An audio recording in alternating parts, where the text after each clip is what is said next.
I walked through the front door around 10:37 p.m.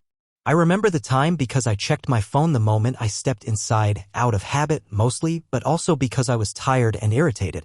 The meeting had dragged on longer than planned, most of it filled with half-baked presentations and exaggerated small talk that could have been an email. All I wanted was a quiet night, maybe a hot shower and whatever leftovers were in the fridge. I wasn't in the mood for conversation, but I didn't expect to walk into something that would start unraveling everything I thought I knew. The house was too quiet. Not the kind of quiet you get after a long day when everything finally settles into a peaceful stillness. No, this was staged quiet, like the kind in a hotel lobby at midnight when someone's still awake and pretending not to wait for something. Or someone. The first thing I noticed was the scarf. Draped casually over the back of our cream-colored couch, it stood out like a red flag in a snowfield. Light, floral, silk, something too delicate for Megan's taste. She had a practical style. Leather. Wool. Solid colors. This scarf didn't belong. Not to her, not to anyone I could recall. I picked it up. It was faintly scented, something expensive, subtle, feminine. Whoever it belonged to had either left in a hurry or didn't think leaving it behind was a problem. That was what bothered me. It wasn't just an object, it was a statement. An imprint of someone who'd been comfortable in our space. Megan was in the kitchen, standing by the window with a glass of red wine in her hand. The lights were low, casting a soft shadow across her features. She looked serene, poised, like someone who'd rehearsed this moment down to every detail. "Hey," I said as normally as I could manage. She turned her head slightly, offered a small smile. "Hey, long day?" I nodded, walking further in. My shoes made a soft tapping noise on the hardwood floor, loud against the unnatural silence. I held up the scarf. "Someone forget this?" She didn't blink. "Oh, yeah. A friend stopped by for coffee earlier. She probably left it behind." "A friend?" I asked, trying to sound casual even though everything in me was tightening. She took a sip of wine, swirled it a bit, then looked back out the window. "Natalie, you haven't met her." "From work." I stared at her a moment longer than necessary. Her tone was light, breezy, like the scarf had always been part of our home. But there was something off in her voice, too smooth, too confident. It didn't match the situation. I walked past her toward the fridge, pretending I was still focused on dinner. But then I noticed her wrist. A bracelet, thin, gold, elegant. Simple, but expensive. And definitely new. I opened the fridge slowly, letting the cold hit my face while my mind processed the pieces. I closed it without grabbing anything. "Nice bracelet." She looked down at her wrist like she'd forgotten she was wearing it. "Oh, a colleague gave it to me. A thank you for helping on a project." Kind of silly, I guess. Another pause. Calculated. That's the moment it really clicked. Megan never wore jewelry unless it meant something. Her mother's locket. The necklace I gave her for our anniversary. Otherwise, she found it distracting. I remembered her saying that word years ago while taking off a bracelet she'd borrowed from a friend for a wedding. "It just gets in the way," she'd said. Now here she was, wearing something new, something that didn't get in the way. And acting like I was imagining the entire contradiction. I wanted to ask more. Who was this colleague? Why hadn't she mentioned a visit earlier? But something about her posture, calm, distant, almost indifferent, warned me not to push. Not yet. She wasn't defensive. That's what unsettled me most.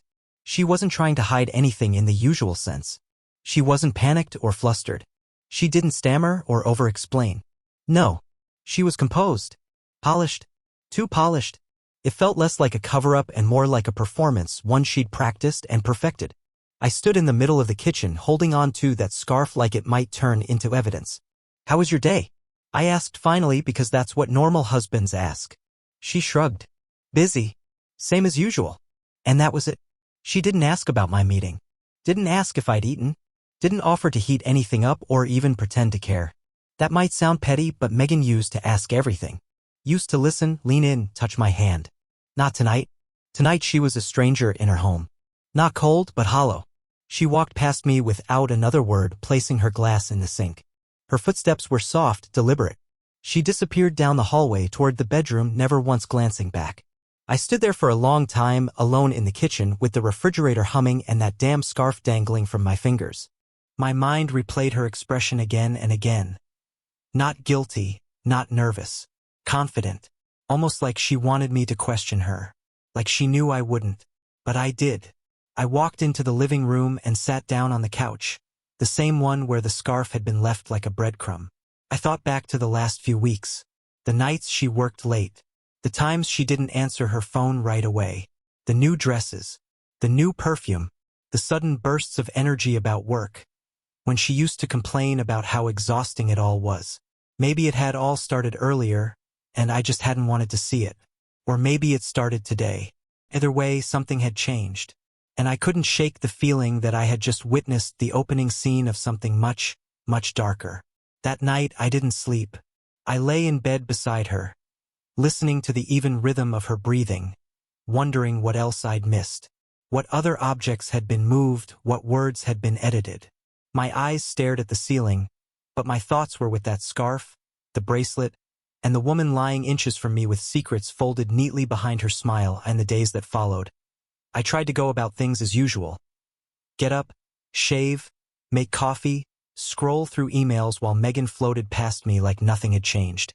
She was still polite, still composed, still asking about groceries or dropping small notes about her tight schedule this week. But something fundamental had shifted. Not between us, within me. Because now, everything she said made me think about what she wasn't saying. The scarf, the bracelet, the empty calm in her eyes. They lingered like background static, and suddenly, I couldn't unhear the hum. My mind, once trusting to a fault, had started replaying old scenes with new filters. It was like watching a movie you'd already seen, only this time you noticed the shadows in the corners and the way the dialogue didn't match the expression. Everything that once felt mundane now felt coded, secretive. There were the project meetings, she mentioned, that conveniently began around 6 p.m. and ended close to midnight. The sudden praise she claimed to receive at work from upper management. Despite never wanting to climb the corporate ladder before, Megan used to hate long hours. She once cried because we couldn't have dinner together 2 nights in a row. Now, she was glowing from all the overtime. I remembered a new pair of heels she bought last month. Not just expensive, designer. Megan had laughed it off, saying they were on sale and she needed something professional. But she wore them on a Saturday, leaving in a dress I'd never seen before.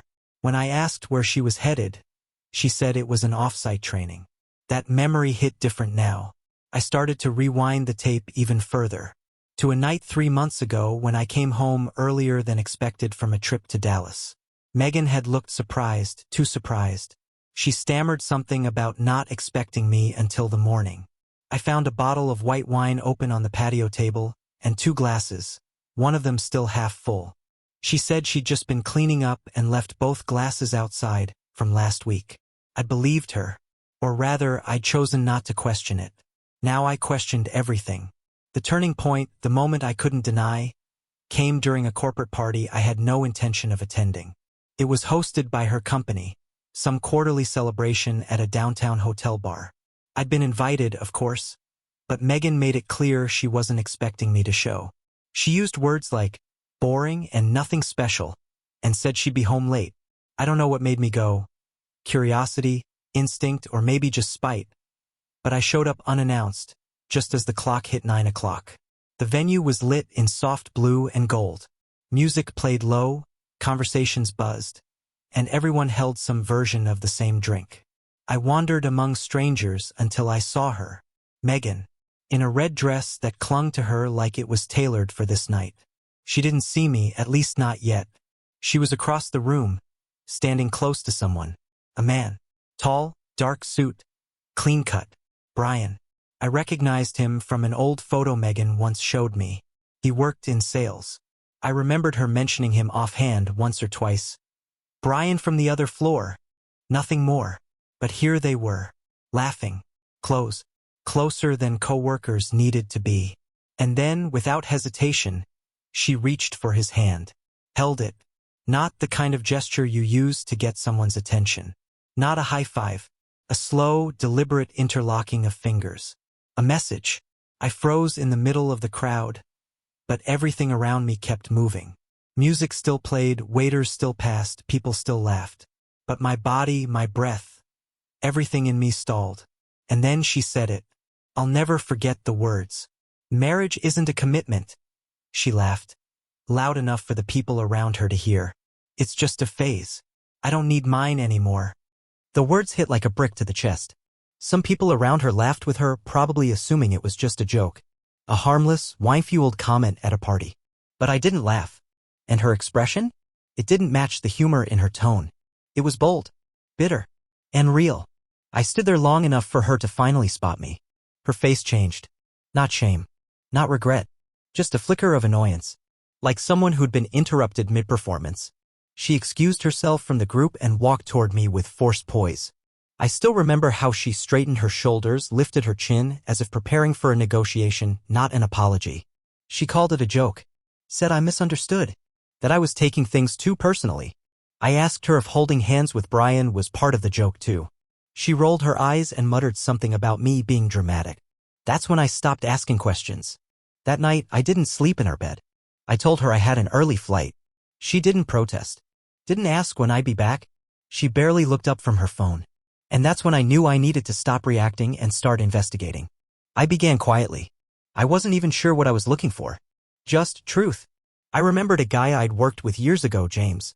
He was in cybersecurity, did freelance work on the side, the kind of guy who could make a phone sing secrets if you gave him a charger and a half hour.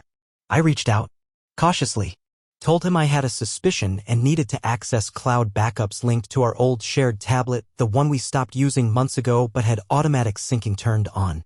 I figured Megan forgot about it, which meant it might still hold traces of her digital trail. He said yes. While I waited, I did other things. I started noting her late-night outings, logging where she said she was and when she came back. I checked receipts. GPS pings. Anything that felt out of place went into a folder I kept in my car. I even started taking pictures of small things, unexplained expenses, new clothes, changes in her routine. Not because I wanted to catch her in the act. That part I already suspected. No, I was building a wall. A fortress of facts. Because if I ever had to confront her, I didn't want her words to be enough to sway me. I wanted undeniable proof. And something in me had shifted too. I wasn't angry. Not yet. I wasn't sad. I was alert, focused. The same way I'd felt during high-pressure audits at work when one wrong calculation could bring everything down. This wasn't about emotions anymore. This was data. Evidence. Pattern recognition. By the end of the week, James messaged me. Found some stuff. You're going to want to see this. I didn't open the files right away. Not that night. I stared at my screen, thumb hovering over the folder. I knew once I opened it, there'd be no turning back. And yet I already knew. Because Megan's eyes at that party had told me everything, she didn't think I had the nerve to look deeper. But I did. And I was about to find the truth she thought she'd buried. It was a Friday night when I finally opened the folder. Megan was at another one of her extended team meetings, some off-site brainstorm that somehow required heels and perfume. She left around 5, said she wouldn't be home until late, and kissed me goodbye with the enthusiasm of a sales clerk signing off for the day. The house was quiet. I made myself a cup of black coffee, turned on the desk lamp, and opened my laptop. The folder sat in the center of my screen, almost humming. Inside were several subfolders, images, voice notes, backups, and one simply named miscellaneous. I clicked images first. And that's when the floor dropped out. The first photo wasn't explicit, nothing graphic or dramatic. It was almost mundane. A hotel bed, crisply made, a tray with 2 wine glasses on the nightstand, and a man's blazer slung over a chair. The timestamp? Saturday afternoon. The same weekend Megan had gone to a professional seminar out of town. I clicked the next one. And there he was. Brian. Shirtless, smiling, taking a selfie in the mirror. Behind him, partially in frame, Megan. Wrapped in a white hotel robe, her hair damp like she just showered. Her hand was on his shoulder. That same silk scarf, yes, the one left draped over our couch, was around her neck. I stared at the image for a long time. My fingers hovered over the mouse, but I didn't scroll. I didn't need to see more. I just absorbed it. It wasn't rage that came first. It was disbelief. Not the kind that says, this can't be happening. More like, so this is what it looks like. This is what betrayal wears when it thinks no one's watching. I opened another folder. Voice notes. There were 6. Megan's voice, casual and unfiltered, speaking like someone who didn't care if the world heard her. One in particular started with a low giggle. I pressed play. I've never felt so alive, she said. It's like, Jake's a good man, but he doesn't see me. Not really. I spent so many years being the version of myself he married. This is who I am now. There was a pause. Some shuffling. Then, more softly, he'll never understand what I truly need. But you do. Click. I didn't want to hear more. Couldn't. Her voice used to be home. Now it was background noise in a life I didn't recognize. I sat there in the silence that followed, the computer screen still glowing, Megan's words echoing in the corners of the room. All the nights I spent working late to pay off her grad school loans. The anniversary trips I planned, the quiet apologies I made after small arguments, the Saturday mornings I let her sleep in while I made coffee. They all replayed like jokes now, punchlines in a story where I was the fool. But something else settled in, something sharper than grief. Clarity. This wasn't a one-night lapse or emotional confusion. This was a relationship. Planned, nurtured, protected, and lied about. I moved through the rest of the files like an investigator at a crime scene. There were **TS of messages. int *mate, raw, sometimes mundane. Loved last night. Miss your smell. When can we do the cabin again? One message from her said, Jake's getting suspicious. I need to play it cool for a while. That line stayed with me, not because of what it implied, but because of what it didn't. There was no fear, no guilt, just strategy. Cold, deliberate calculation. I closed the laptop and leaned back in my chair. My coffee had gone cold. Somewhere across town, Megan was laughing at a dinner table. Maybe with him. Maybe with coworkers who had no idea what was happening behind those polite smiles. Maybe they knew. Maybe they didn't care. That night I didn't cry. I didn't scream. I didn't smash the laptop or throw anything at the wall. That's the thing about betrayal, it doesn't come with fireworks. It doesn't shatter you in one clean break. Cuts you slowly, one slice at a time, until you look down and realize you're bleeding from 1,000 places. But I wasn't going to bleed quietly. I spent the weekend backing up everything. Every file, every message, every audio recording. I transferred them onto 2 flash drives and locked one in my office at work. The other I kept in the glove box of my car. I started documenting everything, dates, receipts, inconsistencies in her stories. I found hotel bookings made under her email but with Brian's credit card as the secondary guest. Dinner reservations. Uber trips that didn't match what she told me. Even **TS of her social media messages where she referred to me as a roommate who doesn't ask too many questions. I asked myself over and over if I'd missed the signs or if I'd simply ignored them. The truth was somewhere in between. Love can make you blind, yes, but routine, that numbing rhythm of shared chores, evening shows, toothbrushes in the same cup, can make you deaf too. I started sleeping in the guest room. Megan made no comment. She said she had deadlines to meet and stayed glued to her laptop or phone most nights. I pretended not to notice. We drifted like strangers in the same orbit, both pretending not to feel the gravity shifting. I began preparing. Not for a confrontation. Not yet. For an exit. I researched attorneys. Quietly opened a new bank account under my name only. I started funneling small amounts of money into it, enough not to be obvious. I listed out all the joint accounts, insurance policies, lease documents. I even contacted my HR department to discreetly update my emergency contact information. I rented a small furnished apartment across town under a 1-year lease. Short-term, clean, anonymous. It was near a gym and a grocery store. No memories there. No ghosts. I told no one, not friends, not family. The fewer people who knew, the less chance word would get back to her before I was ready. The only person I confided in was my brother Mark. He lived out of state but had been through something similar years ago. We weren't close, but I called him late one night. "I'm not asking for advice," I said. "Just letting you know. So if anything happens, someone understands why I'm gone." He said one thing that stuck. "Whatever you do, do it once. Do it clean. And don't look back." I followed that advice to the letter. By midweek, I had everything in place. My car was gassed up, my new keys in my pocket, my documents backed up in 3 locations. I scheduled movers for the morning after I planned to leave, just enough to take what was mine. I'd be gone before she even finished her Monday coffee. But before I left, there was one more thing I had to do. I needed to talk to someone else. Someone who deserved to know. Brian's wife. I found her name through a property record tied to a condo address Megan had once accidentally left open on her phone during a shared calendar update. Olivia. I rehearsed what I would say over and over, but I knew I wouldn't have to say much. Because when the truth knocks loud enough, it doesn't need an introduction. I left before sunrise. The house was still bathed in that deep blue light that comes just before morning breaks.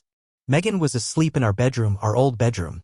I stood in the doorway for a moment, watching her curled beneath the blanket like none of this was real, like it was just a normal Monday morning. But it wasn't. It would never be again. I turned away and walked out. Everything I needed was already in my car.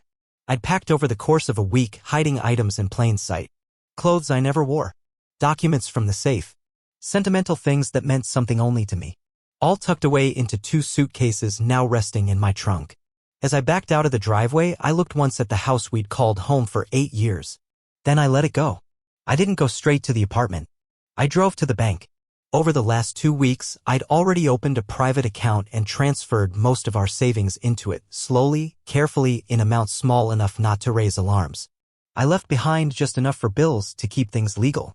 Today, I was closing our joint credit cards, notifying the financial institutions of our separation, and putting a freeze on any shared lines. I had all the documentation ready, copies of the evidence, timestamped reports, my new address, even a temporary restraining order application tucked in my folder, just in case she tried something desperate. I spent the morning tying every loose end.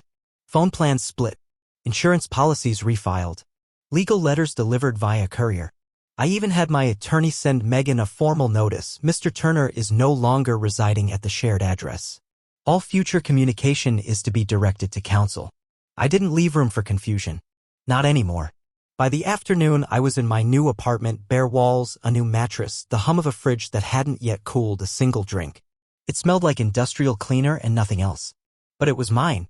No traces of her. No echo of arguments or phantom perfume in the air. I sat down on the floor, phone in hand, and stared at the last contact I hadn't yet reached out to. Olivia. I had her number from a reverse lookup based on the address. I double-checked everything, made sure it was her, not a business line. Then I called. It rang once. Twice. She picked up on the third ring. Hello? Her voice was clear. Alert. Hi, I said, my voice steadier than I expected.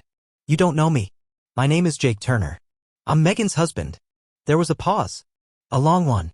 Then she said quietly, I thought you might call. It turned out Olivia wasn't in the dark, not completely. She'd noticed things too. The late nights. The unexplained charges. The locked phone.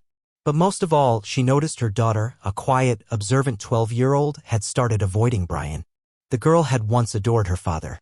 Then one day, she stopped hugging him goodnight. Olivia found out the truth through texts once her daughter had seen accidentally while playing a game on Brian's phone. A name had popped up, Megan, followed by a message she didn't fully understand but knew wasn't meant for children. I didn't know what to do, Olivia admitted. I didn't want to believe it. I have proof, I said. Everything. If you want it. She hesitated. I do. We met that evening at a coffee shop near her condo. She arrived with no makeup, dressed in sweats, and sat across from me like a woman who'd already imagined this scene 100 times. I handed her the folder, copies of photos, texts, voice messages. Everything that proved what Brian and Megan had done. She flipped through the contents slowly without crying. Just nodding. Breathing. Processing. When she finally looked up, there was a cold fire in her eyes. Thank you, she said. Now I know what kind of man I married. That's when it all started to unravel quickly, violently, irreversibly. The next day, Brian was suspended from work. Olivia had filed an HR complaint attaching the messages and voice recordings. Apparently, Brian had violated multiple conduct policies, not just because of the affair, but because he had misused company funds, dinners, hotel stays, all disguised as work expenses. Then Olivia kicked him out of their home, changed the locks, filed for separation, and posted a short, sharp message on her private social media, lies live short lives. My daughter and I deserve better. Megan, of course, didn't stay quiet. I didn't answer her calls. 17 missed calls the first night. Then came the texts, first confused, then pleading, then angry. The last one said, "You're blowing this out of proportion. We can still talk." I didn't reply. That's when she shifted tactics. 2 days later, I got a notice from the bank. Megan had filed a formal complaint accusing me of financial misconduct, claiming I had transferred money without her consent. She tried to freeze the account. but everything was in order. My lawyer had already prepared counterclaims. Every transfer was documented, logged, and justified. We had dated notes, receipts, backup evidence. Still, she kept pushing. She contacted my employer's HR department, implying I was hiding money through payroll manipulation, something so absurd it barely warranted a response. But I met with HR anyway, explained the situation, and presented legal documentation. They filed the matter and closed it immediately. Next came her attempt to re-enter the apartment. She showed up during the day while I was at work.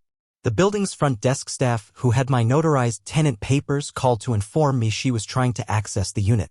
She claimed to be my wife and said she left something important inside. They refused entry. She left furious. The next week, I received a formal letter. Megan had hired a lawyer. The letter claimed emotional distress, unfair financial treatment, and, to my disbelief, a demand for spousal support. Alimony. I laughed when I read it. Not because it was funny, but because the audacity stunned me. The same woman who betrayed me in a hotel bed was now asking me to financially support her lifestyle. The entitlement in that request, it didn't just cross a line. It erased it. My lawyer, Shauna Bell, a sharp, no-nonsense type, smirked when she saw the letter. "She's bluffing," she said. "But we'll treat it seriously. You've got more than enough to win this. Just stay calm and let the system work." And I did. I didn't lash out. Didn't respond to Megan directly. Every communication went through Shauna. Every claim she made was met with evidence, timelines, and precise documentation. Megan, meanwhile, was unraveling in real time. Her once polished texts turned to scattered emotional fragments. She blamed me. Blamed Olivia. Blamed toxic men and outdated expectations. She even tried to contact mutual friends, hoping to rally sympathy. But most of them had seen or heard enough. No one wanted to be part of her narrative anymore. And yet, even as the chaos swirled around her, she held onto one thing: control. Or the illusion of it. She thought she could turn the story, spin it, bend it to her will. But not this time. This time I had everything. And the courtroom was waiting. If you've ever watched a domino line fall, you'll understand how fast everything unraveled after that. It started with Brian. 3 days after Olivia filed the HR complaint, he was put on administrative leave. Then the financial audit started. Apparently, his expense reports, once rubber-stamped without a second glance, were now being examined line by line. Dinners labeled as client meetings turned out to be steakhouse dates with Megan. Conference hotels? Romantic getaways. One of the internal emails even referred to Megan as my unofficial consultant. That one was enough to set the compliance team on fire. His work laptop was seized. His email access revoked. By the end of the week, Brian was out, technically suspended pending investigation, but it didn't take a genius to read between the lines. And while he was losing his job, he was also losing his home. Olivia wasn't the kind to scream or break things. She was the type to call a locksmith. She boxed up his clothes, left them by the door, and served him separation papers without ceremony. According to the neighbors, he showed up at 2 a.m. one night, pounding on the door, begging to be let in. Olivia didn't even turn on the porch light. I should have felt satisfaction. Maybe even triumph. But all I felt was exhaustion. This wasn't revenge, it was rot surfacing. And it smelled awful. Megan, on the other hand, wasn't finished. Not by a long sh*t. When silence didn't work and guilt didn't work and legal threats didn't work, she turned to retaliation. Her messages came in bursts, angry, desperate, accusatory. She blamed me for turning everyone against her. Said I ruined Brian's life and humiliated her in public. She called me bitter, vengeful, weak. Then she changed tone. "You said you loved me once," she wrote. "How can you be this cold now?" The irony hit like a slap. Love wasn't supposed to be used as a shield for betrayal. But she wielded it like a P*, and anyway sharpened by her need to rewrite history. And then came the second legal letter. This one was bolder. Her attorney claimed I had deliberately destabilized Megan's financial standing, and now she was entitled to spousal maintenance due to the emotional harm caused by our sudden separation. They even requested temporary access to the apartment, claiming Megan had personal and sentimental items she needed to retrieve. My attorney Shauna barely blinked. "They're flailing," she said. "Let's give them just enough rope." We responded. Calmly. Legally. Without emotion. Our response included a comprehensive timeline of events, documentation of her affair with date-stamped messages and images, a list of items already left behind in the apartment, cataloged and photographed, a formal offer to return her belongings at a neutral location with a witness present, And still, she pushed. She posted vague messages online, cryptic, carefully worded phrases about narcissistic abuse and healing from betrayal. Friends of hers began messaging me, either confused or baiting, pretending to care while asking if I'd really cut her off financially overnight. I didn't respond. I didn't need to. Truth doesn't need PR. Then, one night, I got a call from an unknown number. It was Brian. "Jake, man, listen," he started, his voice ragged, exhausted. "We need to talk." I hung up. I didn't owe him anything. Not words. Not closure. Not forgiveness. Whatever mess he was in now, he'd earned it with every sly glance, every late-night text, every hand on my wife's shoulder while calling it harmless. The next morning, Megan showed up at the apartment. I was out at the time. The concierge called me in a hushed voice. "Sir, your wife is here, trying to get in. She says she needs to talk." I told them to call security and log the attempt. When I returned, there was a note stuck to my door. It read, "You think you've won. But this isn't over. You've made a mistake walking away." I didn't even bring it inside. Just crumpled it and threw it in the trash. But her words echoed, not because they were true, but because I realized how much she believed them. She didn't see this as consequences. She saw it as betrayal. Not her betrayal of me, but mine for not accepting hers. The hearing was set for mid-month. It wasn't technically a trial, just a preliminary to address financial arrangements, property, and her alimony claim. But it felt like a war room. Shauna prepared like she was going into battle, assembling folders, cross-referencing records, scheduling witnesses. She even subpoenaed hotel staff from the getaway weekend Megan had claimed was work-related. Meanwhile, Megan was busy reconstructing her image. When I saw her in court, I barely recognized her. Gone were the sharp heels and bold lipstick.